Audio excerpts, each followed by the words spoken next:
Stuttering. It affects 68 million people worldwide. And it's challenged at least one king. Kids who stutter are often ignored, or even worse.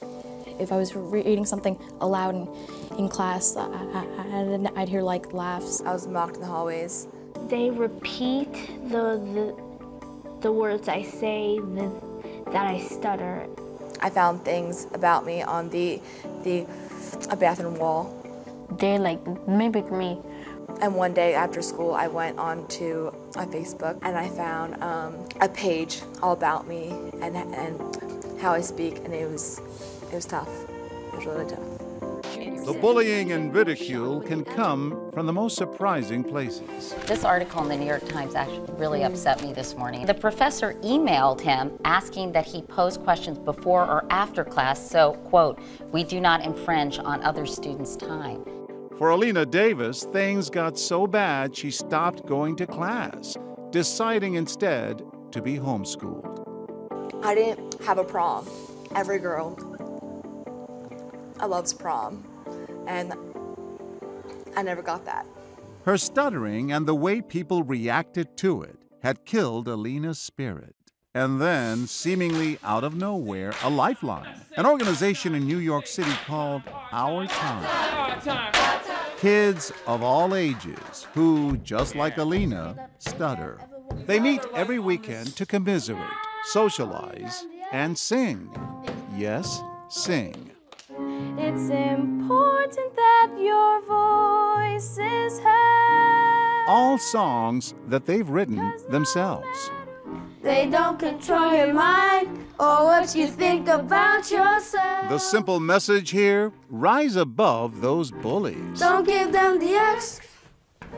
It's hard to believe, but most people who stutter are perfectly fluent when they sing. So almost naturally, Our Time finds success building self-esteem on stage.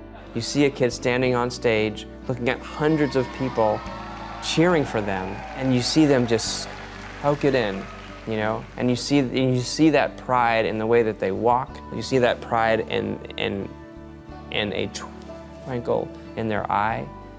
The man behind that twinkle is Our Time's creator, Taro Alexander, a New York City actor who just happens to stutter himself. I thought, wouldn't it be great if there was a place where young people who stutter could come and know that it's okay to be themselves. And nowhere in the world is it more okay than at Camp Our Time. I get to have 10 days with no stress about how I speak, and that is so great. 10 days of non-stop fun and games. 10 days when no one is being impatient. No one is trying to finish their sentences. That was amazing. 73 sleep-away campers with one thing in common. I stutter. I can't change it, but I can accept it. 2 speech pathologists are on hand. They also stutter. People don't stutter because they're nervous. People don't stutter because they don't know what they're saying. Some people will say they know more words because they're always word changing, so they have to know all the synonyms, you know, for all the words they can't say. What causes it? There's a large genetic component to it, and we know that it's a neurological problem. There's no cure for stuttering. Once somebody's been stuttering for about 3 or 4 years, they're always going to stutter. And so our job as therapists is to make them the best communicator they can be. All I want in this whole world is to be myself and to nobody else. And what about those fluent melodies?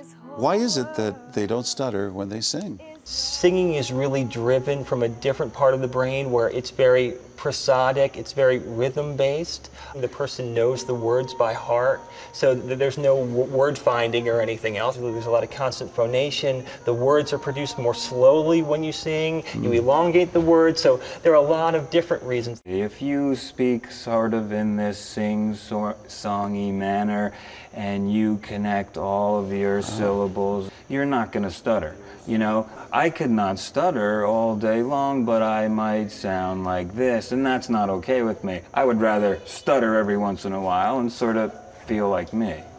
Nothing can stop us, nothing can break us. That's why it's our time, our time. You know, watching these kids on stage, you've taken them from silence to singing. You've literally given them a voice. I don't think I've given them anything. I think I've just given them the opportunity, I guess, to find their own voice.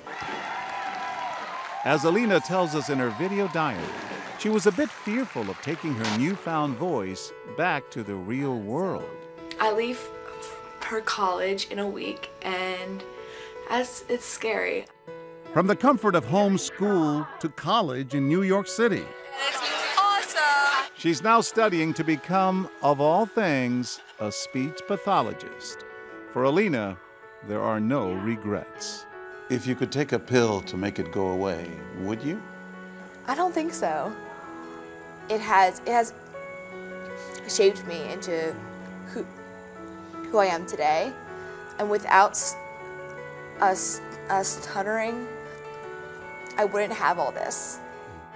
Our time.